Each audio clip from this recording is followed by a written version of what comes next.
This is going to be a continuous rolling effort. So we will have ordered, much of which will have been distributed, over 600 million doses by the end of July. July 29th is the expected date. But that could change. Look what's happening with the weather now, for example. It's slowing up the distribution right now. But I believe we'll be approaching normalcy by the end of this year, and God willing, this Christmas will be different than last. But I can't make that commitment to you. There are other strains of the virus. We don't know what could happen in terms of production rates. Things can change.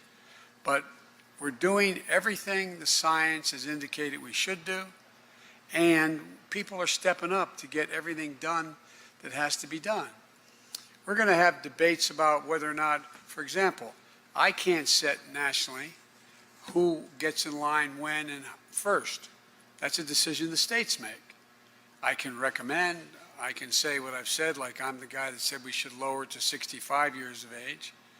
I think 35 states have done that or more.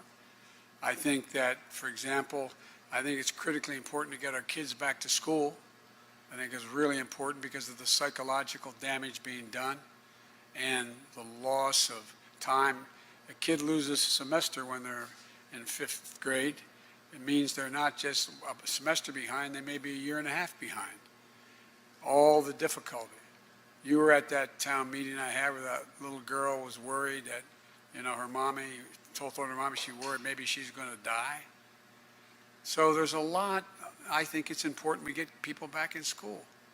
There's a difference, for example, according to the science now, between kids between the ages of 3 and probably 12 years old in terms of whether they can absorb and or communicate the disease than it is for kids who are 15, 16, 17, 18 years old who congregate more together.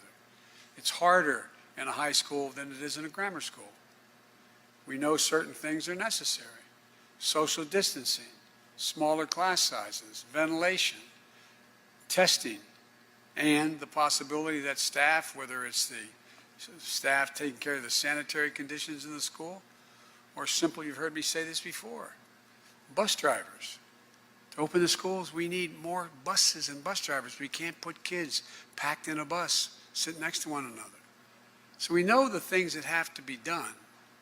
The question is the order in which we do them is going to determine on what moves the quickest and where the need is the greatest.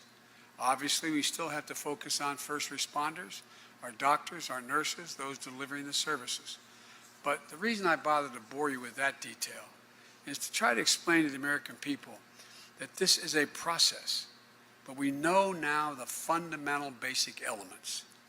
The fundamental basic elements are that before you get the shot and after, if you get the shots, and after, social distancing saves lives. Wearing masks saves lives.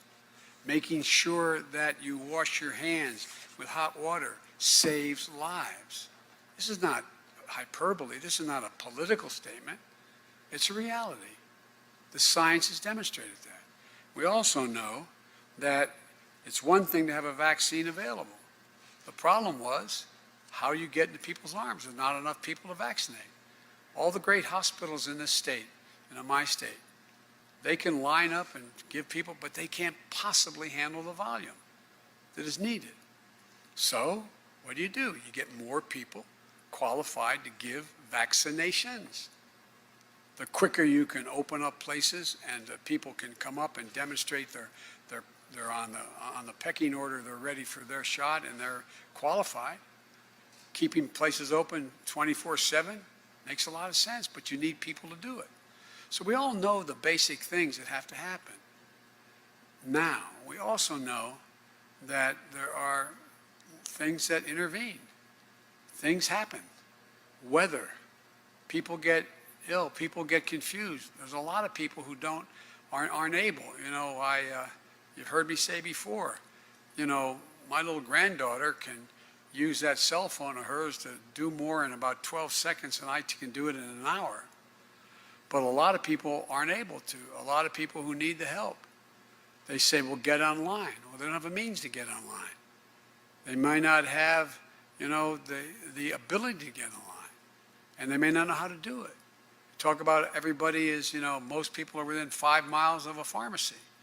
Well, if you're living alone and you're a 68-year-old woman and you're in a minority neighborhood and there's no bus service, you might as well be 500 miles away. That's why we're leaning out, and Gary, you talked to me about it, getting mobile vans to go out.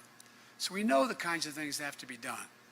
But there has never, ever, ever been a logistical challenge as consequential what we're trying to do. But we're getting it done, and as my mom would say, with the grace of God and the goodwill of neighbors, we're going to save a lot of lives. Thank you very much.